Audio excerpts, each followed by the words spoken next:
Kita lanjut bahas spoiler BTTA season 5 episode 149. Oke lah, gak usah banyak mang-ming-meng, kita langsung masuk aja ke pembahasan.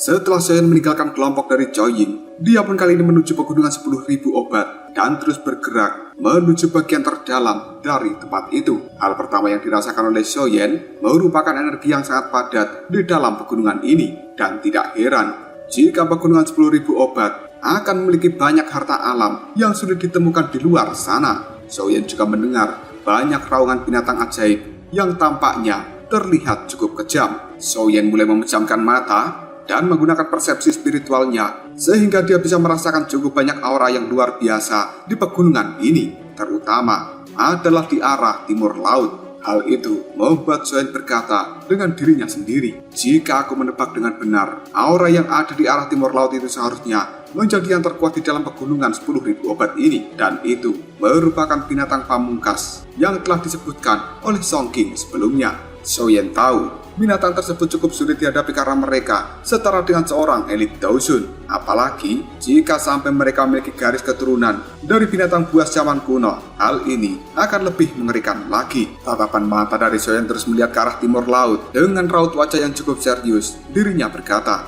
sebelumnya Song King telah menyebutkan bahwa binatang buas itu telah mengambil banyak harta yang berharga di pegunungan 10.000 obat ini yang kemudian dibawa ke dalam goanya. Sekarang yang bisa aku lakukan adalah pergi ke sana untuk melihat-lihat. Tanpa ragu lagi Soyeon segera terbang menuju arah timur laut. Dalam perjalanannya kali ini ada banyak binatang ajaib yang telah dia lihat. Namun Soyeon yang tidak ingin menarik masalah, dia lebih baik memilih jalan memutar dan menghindari binatang ajaib tersebut. Dengan demikian, perjalanan dari Soyeon cukup mulus. Hal ini berlanjut sekitar 2 hingga 2,5 jam, yang akhirnya Soyeon pun telah sampai di bagian terdalam dari pegunungan ini. Soyeon akhirnya mendarat di sebuah pohon raksasa yang cukup rimbun. Tatapan matanya dengan serius melihat ke arah puncak gunung yang tampak sangat berbahaya. Kabut tebal yang ada di bagian tengah dari gunung tersebut membuat Soyeon cukup kesulitan untuk menyelidiki apa yang ada di dalamnya menggunakan persepsi spiritual. Namun Soyeon juga cukup tahu dengan energi yang cukup kaya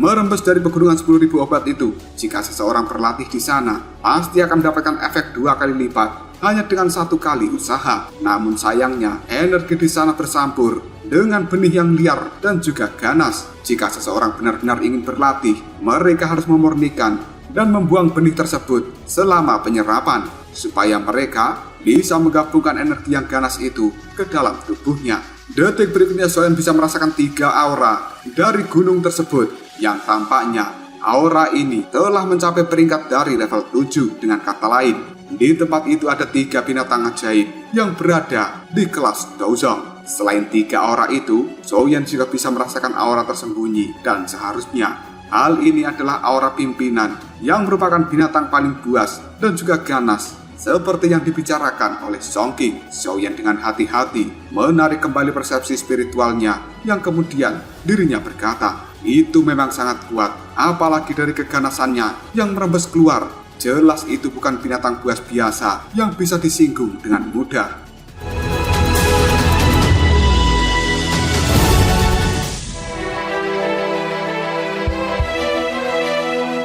Setelah mengatakan hal ini, Soyeon pun melompat ke pohon yang lainnya dan dia terus melakukan pengamatan dengan hati-hati. Tiba-tiba saja Soyeon bisa merasakan sebuah aura menyelidik yang samar-samar menyapu seluruh tubuhnya. Hal ini membuat Soyeon sedikit tegang. Dia buru-buru mengeluarkan kekuatan spiritual yang langsung melilit tubuhnya supaya Soyeon tidak terlihat oleh aura penyelidik tersebut. Dia berhenti untuk sejenak dan kembali melakukan pemindaian area untuk beberapa kali sebelum perlahan pergi dari tempat ini. Soyeon terbang di atas hutan untuk sementara waktu, dan yang membuat Soyeon cukup terkejut adalah dia tidak menemukan jejak dari binatang ajaib lainnya dari tempat ini. Mungkin hal itu dikarenakan aura kuat yang telah menduduki tempat ini sebelumnya, dan tidak jarang seekor binatang buas yang levelnya lebih rendah daripada raja di dunia binatang ajaib, mereka tidak akan pernah berani masuki kawasan ini. Kecepatan dari Soyeon pun meningkat tanpa hadirnya binatang ajaib yang lainnya. Xiaoyan kembali mendarat di atas pohon yang besar. Dia menutup mata dan menghirup nafas dalam-dalam. Dan tiba-tiba saja Xiaoyan segera membuka matanya. Sebuah kegembiraan kini telah terlintas di raut wajahnya. Lalu dia berkata, sebenarnya ini merupakan aroma dari pil serum jiwa. Pil serum jiwa itu sendiri merupakan salah satu dari bahan obat utama yang bisa digunakan untuk dicampur dengan inti sumsum jiwa. Dan barang ini juga termasuk barang yang sangat langka. Tidak disangka bahwa Xiaoyan akan bisa menemukannya di tempat ini. Bagaimanapun juga, Xiaoyan sudah memiliki minat untuk bisa mendapatkan barang tersebut. Namun Xiaoyan masih melakukan pengamatan dengan cukup intens. Beberapa menit kemudian, Xiaoyan bisa memastikan arah dari kemunculan barang yang dia inginkan. Dan tempat itu berasal dari batu yang berukuran 10 meter atau lebih. Batu besar ini sendiri tertutupi oleh lumut dan di tengah-tengahnya ada sebuah lubang. Secara samar-samar Xiaoyan bisa melihat sebuah cairan kental yang berwarna hijau di dalamnya. Aroma yang cukup kuat memang terpancar dari tempat itu. Sekali lagi ekspresi di wajah Xiaoyan terlihat sangat gembira yang kemudian dia berkata, sebenarnya itu memang pil serum jiwa. Namun Xiaoyan tidak sembarangan untuk bergerak karena dia tahu harta karun seperti ini pasti dijaga oleh binatang ajaib yang cukup kuat. Tatapan mata dari Xiaoyan terus mengamati dengan cukup hati-hati. Namun dirinya cukup terkejut karena tidak menemukan sedikit pun adanya jejak dari binatang ajaib yang menjaga tempat itu. Hal ini membuat Xiaoyan berkata dalam hati, sangat mustahil jika harta karun seperti ini tidak dijaga oleh binatang ajaib. Dia pasti bersembunyi di tempat lain. Pandangan mata dari Xiaoyan terus mengamati sekeliling tempat itu yang tiba-tiba saja berhenti di bagian bawah dari batu besar. Karena di tempat itu sendiri ada sebuah kolam dengan ukuran sekitar 100 kaki. Kolam ini sendiri sangat dalam dan juga tampak tenang. Bahkan tidak ada riak sedikit pun yang muncul dari kolam tersebut. Semuanya benar-benar cukup sunyi. Xiaoyan segera menyipitkan matanya dan dia cukup yakin jika sebenarnya binatang ajaib yang menjaga tempat ini telah bersembunyi di bagian terdalam dari kolam itu. Kemampuan dari binatang ajaib itu bisa menyembunyikan auranya memang sangat hebat hingga Xiaoyan tidak bisa merasakan apapun.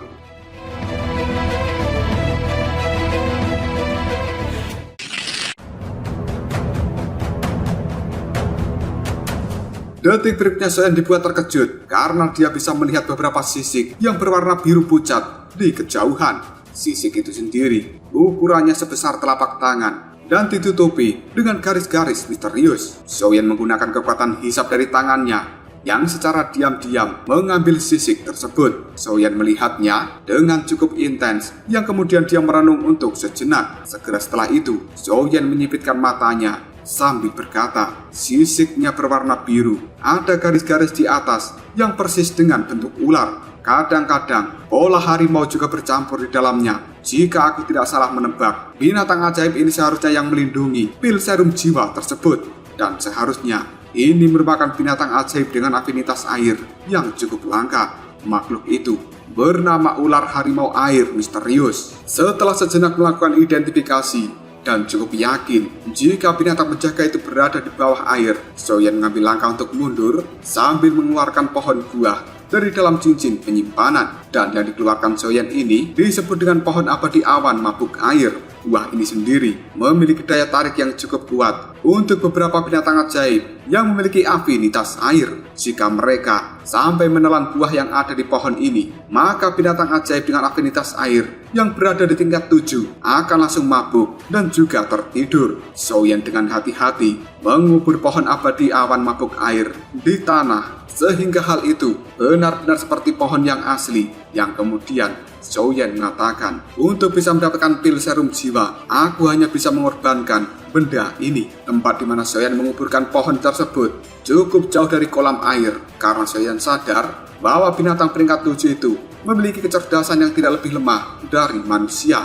Maka dari itu, Xiaoyan perlu menjaga jarak supaya dia bisa memiliki kesempatan untuk merebut pil serum jiwa yang ada di dekat kolam sana. Setelah selesai melakukan penguburan pada pohon buah ini, Xiaoyan pun mulai bersembunyi di dalam pohon dengan daun yang rindang sambil dia terus mengamati. Namun hingga detik ini, kolam yang ada di depan sana tidak menunjukkan respon sedikit pun. Bahkan juga tidak ada riak yang muncul di permukaan dari kolam itu. Xiaoyan menunggu hampir setengah jam, namun hal tersebut masih tidak ada reaksi. Hingga akhirnya, secara perlahan Xiaoyan menutup matanya untuk melakukan pelatihan karena dia tidak ingin menyia-nyiakan waktu untuk sesuatu yang tidak bermanfaat.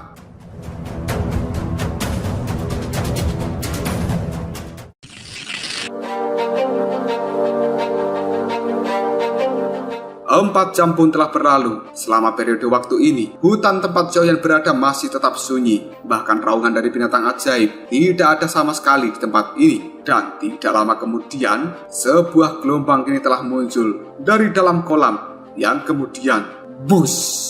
Ketika mendengarkan hal itu, Xiaoyan buru-buru membuka matanya yang selama ini telah tertutup. Dirinya langsung menoleh ke arah kolam sambil berkata, apakah akhirnya binatang itu tidak bisa bertahan lebih lama lagi dan dia akan segera keluar dari dalam kolam. Sebuah aura yang cukup kuat secara bertahap telah muncul ketika Xiaoyan mendeteksinya menggunakan persepsi spiritual. Selanjutnya, Xiaoyan mengatakan, itu memang benar-benar ular harimau air misterius yang berada di peringkat ke-7. Sosok ini telah benar-benar keluar dari dalam kolam. Sosok ini cukup pendek karena panjangnya hanya sekitar 2 meter dan seluruh tubuhnya ditutupi oleh sisik berwarna biru dan juga garis-garis yang tampak seperti pola harimau. Melihat kemunculan dari binatang ajaib ini, Xiaoyan hanya bisa menganggukkan kepalanya. Meski binatang ajaib ini tampak cukup kecil, namun jika dirinya masuki mode pertempuran, maka ukuran tubuhnya akan membengkak hingga 100 meter. Dan pada saat itu, kekuatannya juga cukup mengerikan. Hanya dengan satu lambaian ekor saja akan langsung bisa membelah gunung Tante Sylvie. Tiba-tiba saja tatapan mata dari ular harimau itu melihat pada hutan, tempat di mana Xiaoyan mengubur pohon abadi awan mabuk air. Dan ular ini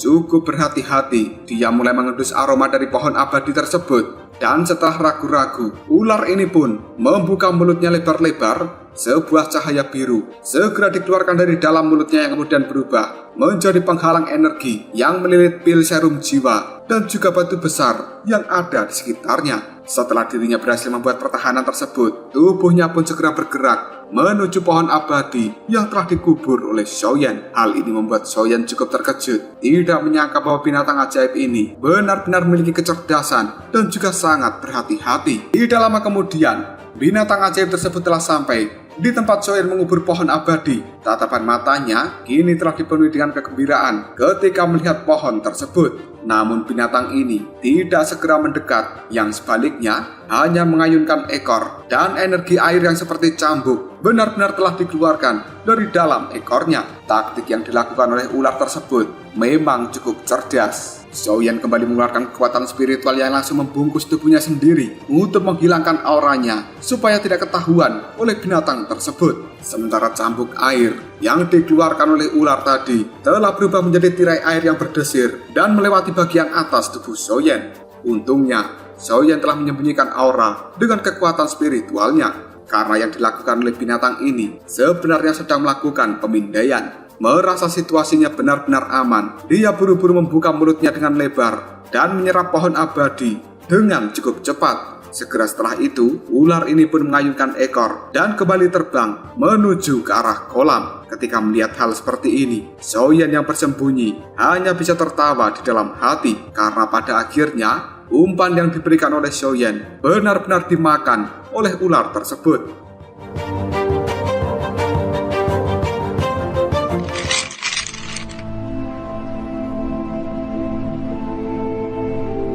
Tidak lama kemudian, buah dari awan air yang telah ditelan oleh ular harimau misterius tiba-tiba saja pecah di dalam mulutnya, dan cahaya biru kini telah langsung melonjak keluar dari dalam tubuhnya. Ular harimau tersebut langsung terjatuh ke tanah dan terlihat bahwa dirinya sedang mabuk. Ketika melihat hal ini, Xiaoyan akhirnya segera keluar dari dalam tempat persembunyian dan dia melesat dengan cepat lalu muncul di dekat dari batu besar. Segera setelah itu, Xiaoyan mengeluarkan pukulan yang cukup keras untuk memecahkan tirai pelindung yang sebelumnya dibuat oleh ular itu. Dan setelahnya, Xiaoyan juga langsung mengeluarkan api yang kini telah berubah menjadi seperti duri, kemudian menembus ke dalam batu besar. Xiaoyan mengeluarkan kotak giok dari dalam cincin penyimpanan. Dirinya dengan hati-hati menempatkan batu yang sudah dia lubangi yang di dalamnya mengandung pil serum jiwa ke dalam kotak giok tersebut. Dan Xiaoyan segera memasukkan ke dalam cincin penyimpanan. Tubuhnya kini juga langsung melakukan pergerakan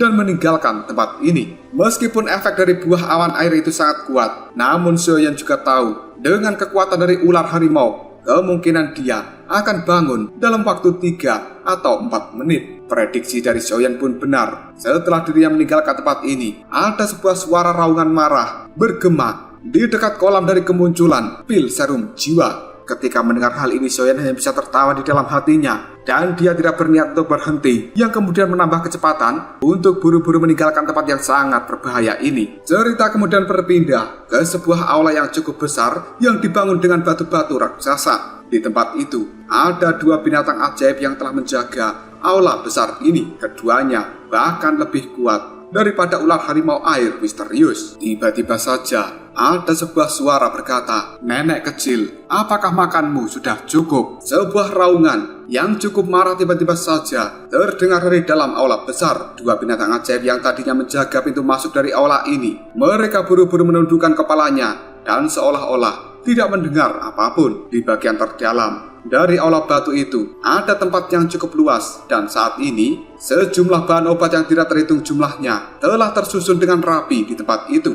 Jika Xiaoyan dan juga yang lainnya masuk ke dalam tempat ini, mereka pasti akan sangat tercengang, karena sebenarnya bahan-bahan obat yang terkumpul di tempat ini adalah sesuatu yang cukup langka dan kemungkinan merupakan salah satu dari daftar yang dimiliki oleh para alkemis yang sedang melakukan kompetisi. Di tempat itu sendiri ada seorang pria yang cukup besar dengan kekuatan yang cukup mengerikan. Tatapan mata dari pria itu terlihat cukup berbinar, seolah-olah dirinya sedang bersedih. Dan kemudian juga ada sosok kecil yang cukup cantik. Dirinya mengambilkan bahan-bahan obat yang cukup langka. Setelah itu memakan bahan obat ini dengan cara yang tidak sopan. Yang dilakukan oleh bocah kecil tersebut benar-benar membuat pria besar merasakan sakit di dalam hatinya. Namun dia juga tidak berani berbuat apapun pada bocah kecil ini. Si bocah kecil yang bisa melihat sakit hati dari pria besar yang ada di hadapannya, dirinya pun kali segera mengatakan, "Untuk apa kau berteriak seperti itu?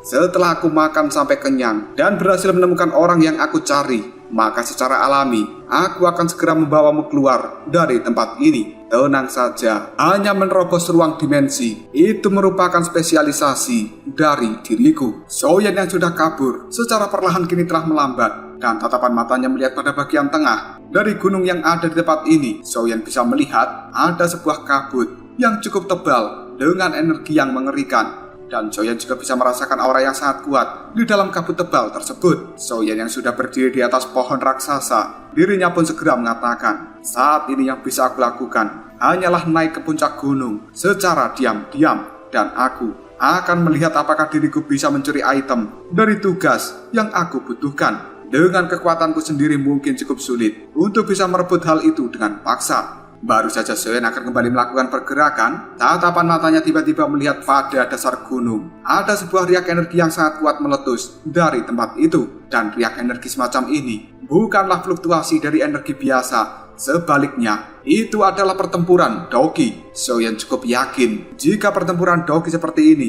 pasti akan menarik perhatian dari banyaknya binatang ajaib yang ada di tempat ini. Tidak lama kemudian Xiaoyan juga bisa mendengar suara teriakan-teriakan dari manusia yang sedang melakukan pertarungan. Hal itu membuat Xiaoyan mengatakan, mungkinkah itu adalah kelompok Zhao Ying yang sudah tiba di tempat ini. Setelah merenung sejenak, Xiaoyan pun berbalik dan secara diam-diam akan melakukan pengamatan tentang siapa yang telah melakukan pertarungan. Beberapa menit kemudian, Xiaoyan telah sampai di tempat itu dan dia segera bersembunyi di balik daun dari pohon yang rindang. Tatapan mata dari Xiaoyan terus mengamati apa yang sebenarnya terjadi. Dan saat ini dirinya dibuat cukup terkejut karena bisa melihat hampir 100 orang sudah berkerumun, dan di antaranya memang ada Zhao Ying. Dengan cukup hati-hati, tatapan mata dari Xiaoyan terus melihat pada ruang yang ada di sekitarnya, yang kemudian dirinya bisa melihat ada sebuah ruang yang terdistorsi. Hal ini membuat Xiaoyan berkata, ruang terdistorsi ini sebenarnya adalah penghalang spiritual. Xiaoyan buru-buru teringat karena sesuatu seperti ini cukup mirip dengan yang dilakukan tetua Mugu saat itu. Dan Xiaoyan kini kembali berkata, sepertinya ada yang salah dengan tempat ini.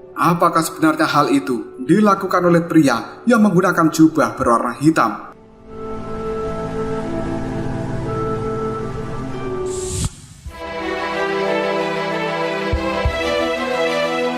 Tubuh dari Soyan tiba-tiba saja melakukan pergerakan, namun matanya juga terus melakukan pengamatan. Dan benar saja, Soyan bisa melihat ada sosok pria menggunakan jubah berwarna hitam di antara 100 orang yang telah muncul di tempat ini. Sebuah keterkejutan pun muncul dalam tatapan mata Soyan yang kemudian dia berkata, orang ini benar-benar kejam. Dia sebenarnya berpikir untuk habisi semua orang yang telah datang ke tempat ini. Song King dan juga Cao Ying, mereka merupakan orang yang cukup berpotensi untuk memperebutkan tempat juara dari perkumpulan pil ini. Jika keduanya terbunuh, maka orang itu tidak akan memiliki pesaing yang dianggap berat.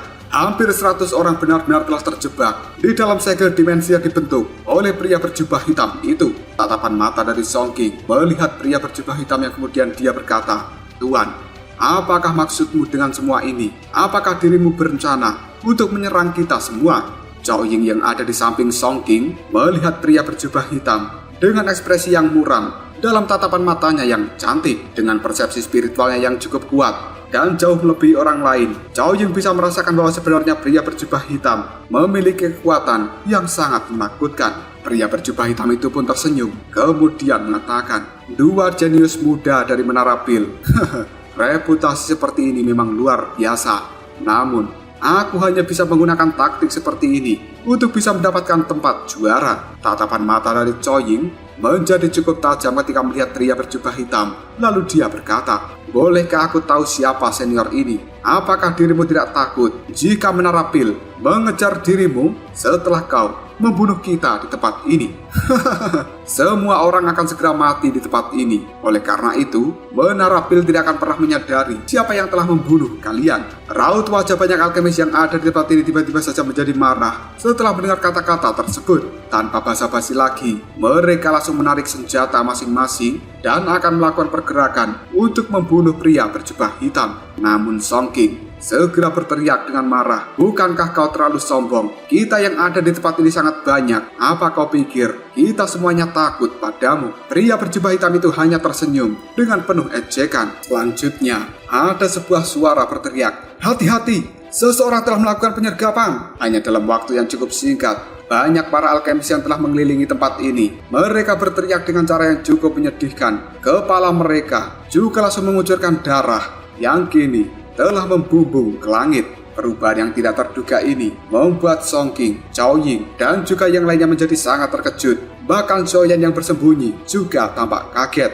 Tatapan mata mereka semua segera melihat ke arah atas, yang kemudian menemukan lebih dari 10 sosok dengan niat membunuh yang cukup mengerikan. Dan aura yang terpancar dari tubuh mereka membuat ekspresi banyak orang yang ada di bawah menjadi ketakutan. Hanya dalam waktu kurang dari 1 menit, banyak para alkemis yang merupakan kelompok dari Cao Ying ini telah terbunuh, dan bahkan mereka tidak bisa melihat dengan jelas siapa yang telah melakukan pembunuhan tersebut. Hal ini benar-benar membuat kelompok Cao Ying dan juga Song King cukup kaget dengan perubahan yang tidak terduga. Mereka buru-buru mengeluarkan doki dari dalam tubuhnya dan memblokir sosok-sosok yang akan menyerang mereka. Soyan yang terus mengamati pembantaian ini, ekspresi raut wajahnya segera berubah, yang kemudian dia berkata dengan lirih, "Orang-orang ini bersembunyi di antara kerumunan. Siapa saja sebenarnya orang-orang ini? Mereka benar-benar berani melakukan penyerangan pada orang-orang dari Menara Pil." Beberapa alkemis yang sangat ketakutan, mereka buru-buru mengambil batu spasial dari dalam cincin penyimpanan yang kemudian memecahkannya. Ruang yang ada di sekitar mereka menjadi terdistorsi karena sebenarnya mereka memiliki niat untuk melarikan diri dari tempat ini. Namun pria berjubah hitam hanya tersenyum ketika melihat hal itu, yang kemudian dia berkata, "Sudah aku bilang, tidak ada satupun orang yang ada di tempat ini yang bisa pergi." Hanya dalam waktu yang cukup singkat, ruang terdistorsi yang seharusnya melemparkan para peserta dari dalam tempat ini ketika mereka sudah menghancurkan batu spasial, kini seolah-olah ditekan oleh energi tertentu. Pada akhirnya, para alkemis itu benar-benar tidak bisa kabur dari tempat ini. Tatapan mata dari Soyan pun menyusut ketika melihat pria berpakaian hitam, yang kemudian dia berkata, "Orang itu menggagalkan ruang terdistorsi. Sebenarnya dia memang elit Daozun."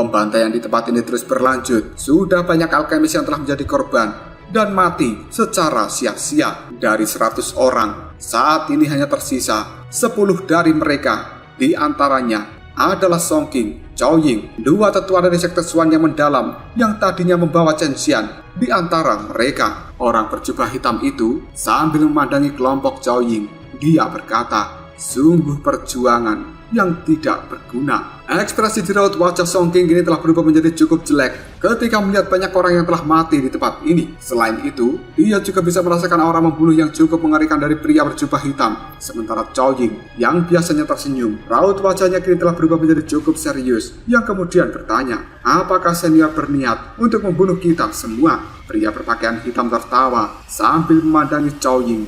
Dia pun berkata, "Aku sebenarnya cukup tertarik dengan jiwamu. Jika kau dibiarkan tumbuh lebih lama lagi, kemungkinan dirimu akan benar-benar menjadi kepala pimpinan dari menara pil berikutnya. Namun sayang sekali, kau hari ini harus mati." Mendengar kata-kata tersebut, raut wajah Chao Ying dipenuhi dengan keterkejutan. Meskipun begitu, Chao Ying cukup yakin bahwa pihak musuh mustahil bisa membunuhnya dengan cukup mudah tanpa membayar harga tertentu. Pria berpakaian hitam itu mengabaikan ekspresi di raut wajah dari Chao Ying. Tatapan matanya melihat pada beberapa orang yang masih akan melakukan perlawanan. Setelah itu, dirinya secara perlahan mengambil langkah untuk maju. Tepat ketika baru 3 langkah, tubuhnya merasakan sesuatu dan dia segera menoleh. Ada sebuah pohon besar di mana Xiaoyan telah bersembunyi di tempat itu. Hal ini membuat Xiaoyan segera berteriak dalam hati, "Ini buruk." Persepsi dari pria berjubah hitam itu cukup kuat, yang kemudian dia segera berkata, "Keluarlah kau dari persembunyian." Sebelum Xiaoyan bisa kabur dari dalam tempat ini, tiba-tiba saja dia merasakan kekuatan hisab yang cukup mengerikan dan membuat pohon-pohon besar yang ada di sekitarnya kini telah hancur menjadi debu. Tubuh dari Xiaoyan juga langsung tertarik dan kemudian masuk ke dalam ruang terdistorsi ini. Sosok dari Xiaoyan yang baru saja ditarik untuk memasuki ruang terdistorsi membuat kelompok dari Chao Ying menjadi terkejut. Tatapan mata dari Song King kini telah mengungkapkan ekspresi sombong yang sulit dideteksi. Sementara pria berpakaian hitam sambil memandangi Xiaoyan, dia berkata, "Ternyata kau Xiaoyan, aku belum pergi mencarimu, tapi dirimu malah menyerahkan diri sendiri padaku." Mata dari Xiaoyan pun melihat pada pria berjubah hitam dan dia tidak mengenali orang ini. Hal itu membuat Xiaoyan menangkupkan kedua tangannya, kemudian bertanya, "Senior, bolehkah aku tahu siapa dirimu? Karena sepertinya aku tidak mengenalmu." "Jika kau tidak mengenal diriku, mari kita berkenalan terlebih dahulu. Bagaimanapun juga, tidak ada seorang pun yang ada di tempat ini akan bisa melarikan diri, termasuk dirimu." Xiaoyan hanya bisa menyipitkan mata karena dia bisa merasakan niat membunuh yang luar biasa dari pria tersebut. Detik berikutnya Xiaoyan mengambil langkah mundur dan dia pun berkumpul bersama dengan kelompok Chao Ying. Tatapan mata dari Chao Ying segera melirik pada Xiaoyan, lalu dia bertanya dengan lembut, "Xiaoyan, apa yang harus kita lakukan?" Xiaoyan pun tanpa daya menjawabnya, "Apa yang bisa kita lakukan?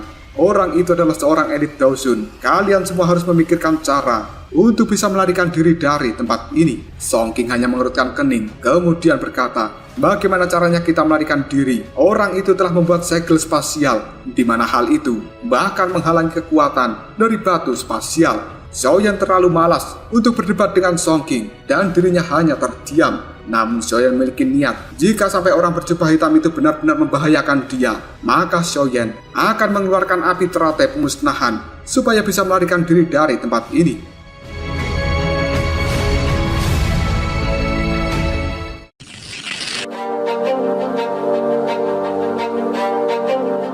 Sambil melihat pada Xiaoyan, Chao Ying kembali berkata, "Aku sebenarnya mampu memecahkan penghalang spiritual ini. Namun jika diriku menyerang penghalang itu, pria berjubah hitam pasti akan langsung campur tangan. Oleh karena itu, aku membutuhkan seseorang untuk menahan dirinya dan juga mengulur waktu." Mendengar ucapan dari Chao Ying, Xiaoyan hanya bisa mengangkat alisnya. Dia cukup terkejut karena Chao Ying memiliki kemampuan untuk menghancurkan penghalang spiritual yang ada di tempat ini.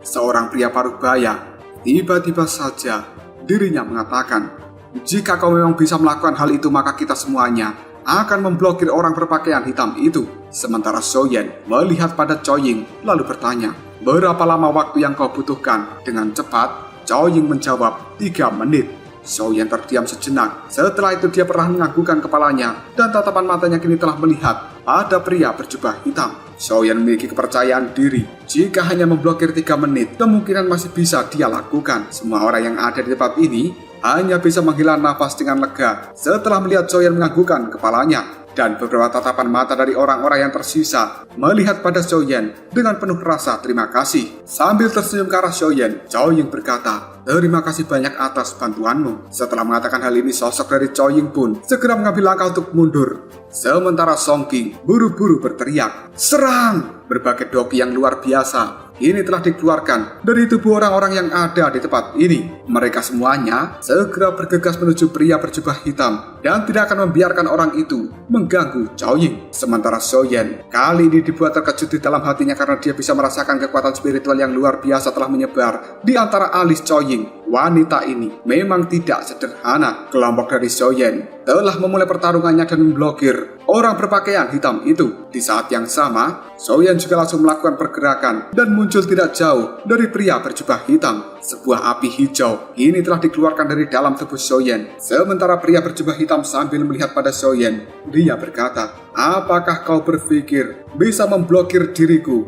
hanya dengan kekuatan kalian saat ini?" Setelah mengatakan hal itu, pria berjubah hitam pun melirik pada tempat Zhao Ying. Sementara Zhao Ying sendiri sudah mulai mengeluarkan taktiknya untuk bisa membuka penghalang spiritual yang ada di tempat ini. Pria berjubah hitam tiba-tiba saja melambaikan tangan. Ruang yang ada di sekitar Xiaoyan kini telah memadat. Hal itu dalam sekejap saja berubah menjadi seperti penjara yang mengurung mereka semua. Ekspresi Xiaoyan ini telah berubah menjadi cukup panik karena dia bisa merasakan ruang yang ada di sekitarnya sebenarnya telah menyempit dan memberikan tekanan terhadap Xiaoyan. Hal itu membuat Xiaoyan segera membentuk sebuah segel yang kemudian berteriak, "3 perubahan misterius api surgawi, perubahan pertama. 3 perubahan misterius api surgawi, perubahan kedua."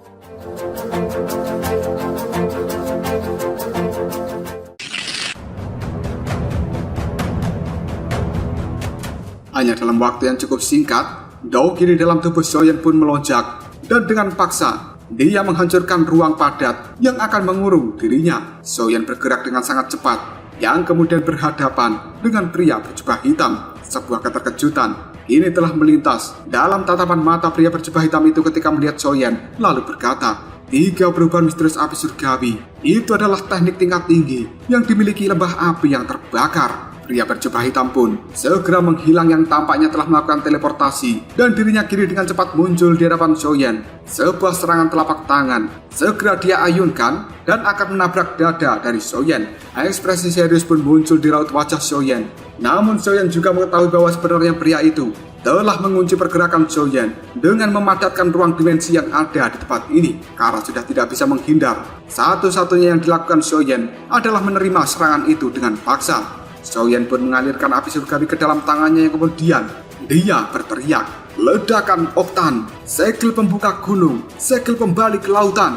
Ketika teknik yang dikeluarkan oleh Xiaoyan itu benar-benar berbenturan dengan serangan telapak tangan dari pria berjubah hitam. Hal ini membuat pria berjubah hitam merasa tidak senang karena Xiaoyan mampu menahan serangannya. Tatapan mata pria berjubah hitam dipenuhi dengan kemarahan karena dia bisa merasakan bahwa penghalang spiritual yang ada di tempat ini sebenarnya telah melemah karena akan dihancurkan oleh Zhao Ying. Sebuah gelombang energi yang cukup panas tiba-tiba saja melonjak keluar dari dalam tubuhnya, yang hal itu segera berubah menjadi kristal berwarna biru tua. Melihat hal ini, sebuah perasaan berbahaya telah muncul di dalam hati Xiaoyan. Kristal berwarna biru tua itu pun telah dijentikan dan akan memberikan serangan pada Xiaoyan. Namun Xiaoyan yang tidak ingin menyerah buru-buru mengeluarkan boneka setan bumi sebagai pelindung.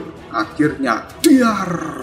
Baru saja boneka setan bumi muncul, langsung terhantam oleh kristal berwarna biru itu. Hal ini membuat boneka setan bumi milik Xiaoyan terlempar dan memiliki penyok di tubuhnya. Bahkan sebagian kulitnya juga ada yang telah pecah. Dengan dikalahkannya boneka setan bumi, Xiaoyan juga terpengaruh. Yang hal ini membuat ekspresi di raut wajah Xiaoyan menjadi lebih pucat. Xiaoyan buru-buru menstabilkan tubuhnya dan mengambil langkah untuk mundur. Dirinya segera berkata, "Orang ini kekuatannya cukup mengerikan." Pada akhirnya Xiaoyan tahu jika sampai serangan kristal tadi mengenai tubuhnya, kemungkinan akan langsung hancur.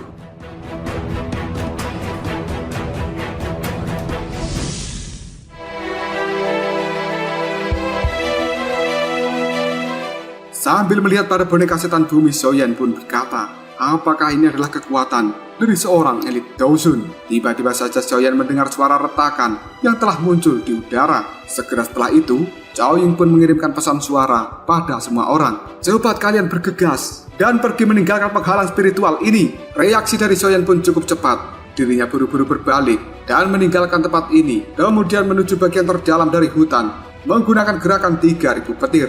Cao Ying adalah orang pertama yang telah kabur dari penghalang spiritual yang sudah dia hancurkan. Setelah itu, disusul oleh Song King dan juga yang lainnya. Barulah Xiaoyan kini melesat dengan cepat dan mendekat ke arah Cao Ying. Semua orang ini bukanlah orang yang bodoh.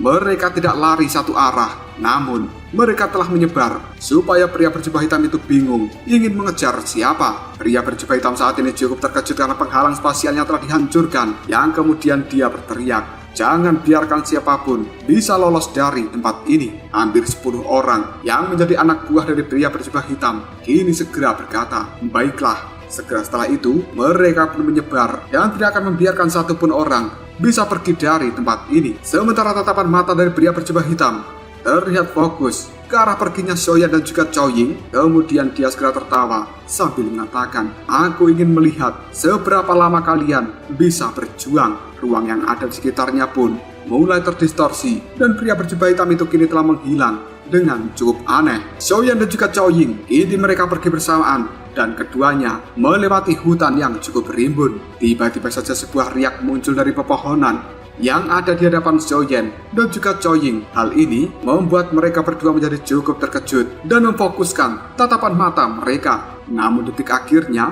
yang keluar adalah Song King, dan sebuah kegembiraan pun kini melintas di raut wajah dari Song King ketika dia bisa melihat Xiaoyan dan juga Cao Ying. Hal itu membuat Song King segera berteriak, ayo cepat kita pergi. Ada beberapa orang berpakaian hitam yang telah mengejar kita. Mendengar ucapan dari Song King tersebut, Xiaoyan dan juga Cao Ying buru-buru menambah kecepatan mereka. Dan akhirnya, mereka bertiga pun lari di dalam hutan yang rimbun ini. Target mereka sebenarnya adalah puncak gunung. Jika mereka ingin melepaskan diri dari seorang elit Dosun yang merupakan pemuda berjubah hitam, maka mereka juga harus menarik sesuatu yang ditakuti oleh orang itu. Dan satu-satunya yang bisa melawan elit Dosun hanyalah monster yang ada di puncak gunung.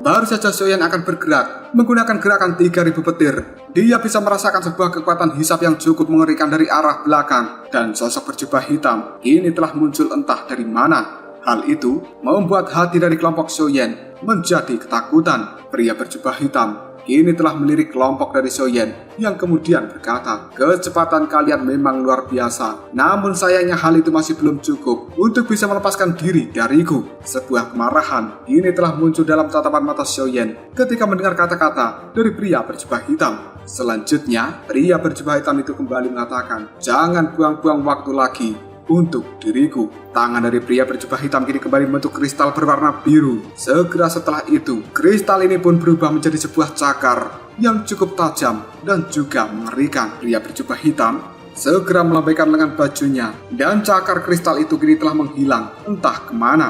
Ketika melihat hal itu, Xiaoyan pun buru-buru berteriak, semuanya berhati-hatilah. Akhirnya, Cao Ying, Xiaoyan, dan juga Song King pun berpisah, dan mereka mengambil langkah mundur dengan cukup cepat. Ruang yang ada di hadapan Cao Ying tiba-tiba saja membentuk sebuah riak, dan cakar kristal kini telah meraihnya dengan cara yang cukup kejam. Hal ini membuat Cao Ying sangat terkejut ketika dirinya merasakan bahwa ruang yang ada sekitarnya telah menjadi padat dan tidak memiliki celah untuk bisa melarikan diri kembali. Cao Ying hanya bisa pasrah ketika melihat kristal berwarna biru kali ini akan mengenai dirinya. Xiaoyan dan juga Song King ketika melihat Cao Ying dalam bahaya besar, ekspresi di raut wajah mereka berdua pun segera berubah. Tubuh dari Song King kini bergerak dengan cepat. Namun bukannya dia menyelamatkan Cao Ying, tapi Song King malah kabur dari tempat ini. Melihat apa yang dilakukan oleh Song King membuat Xiaoyan hanya bisa mengerutkan alisnya. Dia tidak menyangka bahwa Song King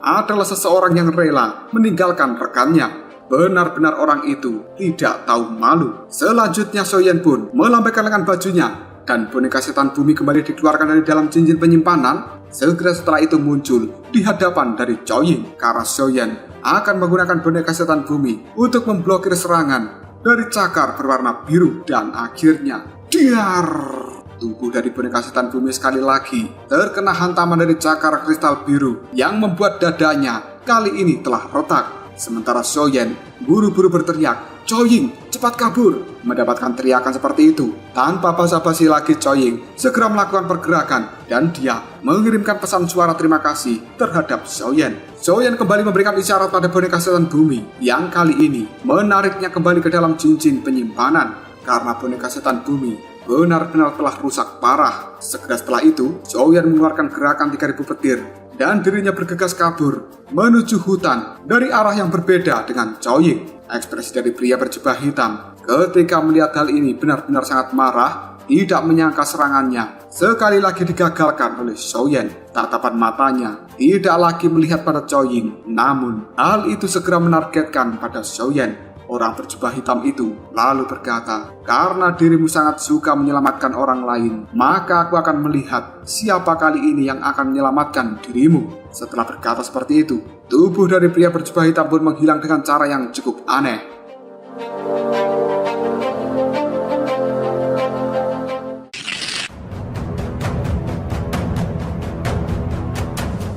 Sementara Xiaoyan yang terus kabur bisa merasakan bahwa dia telah menjadi incaran. Hal itu membuat Xiaoyan segera berkata, "Jabingan, jika orang itu benar-benar memaksa diriku, maka aku akan membiarkanmu membayar dengan harga yang sangat mahal dan tidak peduli jika diriku harus terluka parah." Xiaoyan merasa bahwa pria berjubah hitam yang telah menargetkan dirinya kini telah menjadi semakin dekat. Namun Xiaoyan juga tidak melambat. Dia buru-buru menambahkan kecepatan dan tiba-tiba saja bisa melihat puncak gunung sebenarnya sudah dekat. Namun tatapan mata dari Xiaoyan tiba-tiba saja menyusut dan tubuhnya berhenti dengan paksa karena dia bisa melihat cabang pohon yang tidak jauh darinya. Sosok pria berjubah hitam telah duduk dengan tenang dan seolah-olah telah menunggu kedatangan Xiaoyan. Pria berjubah hitam itu pun kemudian berkata, "Terlepas dari seberapa cerdas dirimu, namun kau hanyalah mangsa yang tidak akan pernah lepas dari tangan pemburu. Xiaoyan, aku ingin melihat apakah akan ada orang yang muncul dan menyelamatkan dirimu kali ini.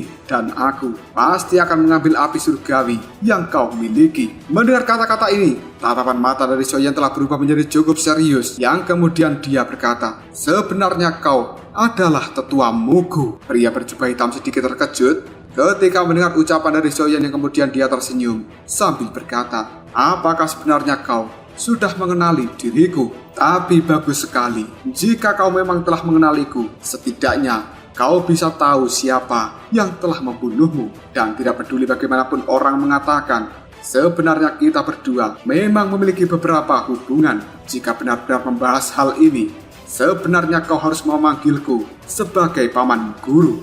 Mendengar ucapan dari tetua Mugu itu, Xiaoyan hanya tertawa kemudian berkata, "Namun aku tidak terlalu diberkati untuk menganggap dirimu sebagai paman guruku." Tetua Mugu hanya bisa tertawa. Tatapan matanya terlihat cukup panas ketika melihat Xiaoyan. Lalu dia kembali berkata, "Kali ini aku tidak akan menahan diri lagi. Dan pertama-tama aku akan membunuh dirimu kemudian mengambil jiwamu. Karena aku memiliki metode sendiri untuk membuat dirimu mengungkapkan mantra api." Setelah berkata seperti ini, sebuah cakar yang cukup besar terbentuk dari energi berwarna biru tua. Tua Mugu melambaikan dengan bajunya dan cakar biru tua itu pun menghilang dengan cara yang cukup aneh. Melihat hal ini, ekspresi di raut wajah Xiaoyan telah berubah menjadi cukup serius. Tidak lama kemudian ruang yang ada di hadapan Xiaoyan telah menjadi sangat terdistorsi dan cakar kristal biru kini telah melesat untuk meraih dirinya. Xiaoyan cukup terkejut dengan serangan seperti ini dan dia cukup yakin dan jika hal itu mengenai dirinya pasti akan langsung hancur. Namun Xiaoyan yang tidak ingin menyerah buru-buru menggunakan gerakan 3000 petir yang dalam sekejap saja Xiaoyan telah muncul di tanah yang kosong beberapa puluh meter dari cakar tersebut.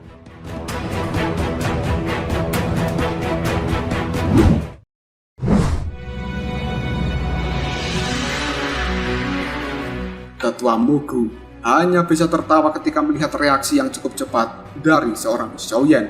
Selanjutnya, tangan kristal biru yang dipenuhi dengan tekanan spiritual yang tidak biasa sekali lagi telah muncul dengan cara yang cukup aneh di sekitar tubuh Xiaoyan. Hal ini membuat ruang yang ada di sekitar Xiaoyan sebenarnya telah menjadi padat.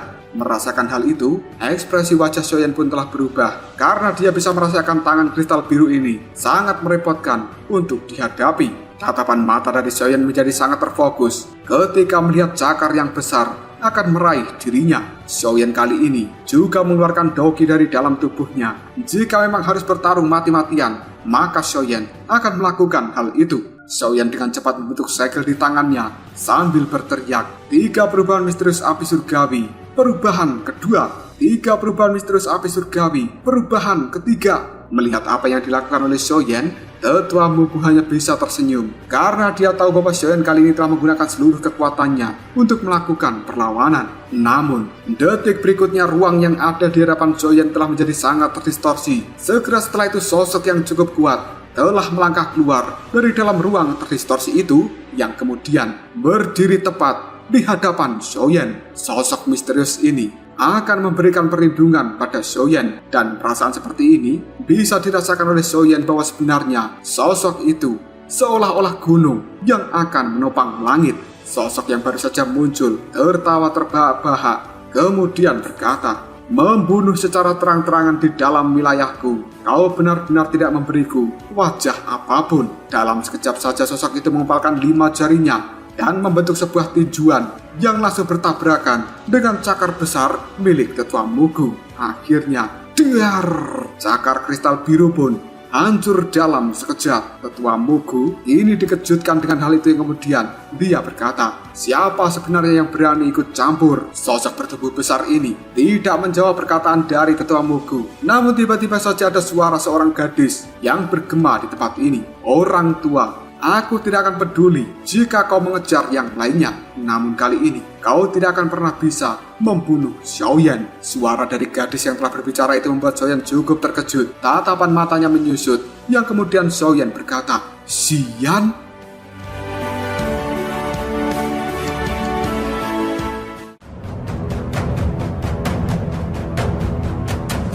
Lalu apakah yang akan terjadi selanjutnya? Kenapa Xian bisa muncul di tempat ini? Dan siapa juga sebenarnya sosok bertubuh besar yang telah melindungi Xiaoyan? Dia memiliki hubungan apa dengan Xian? Jika kalian penasaran, tunggu aja jawabannya di next video Koprol Shop.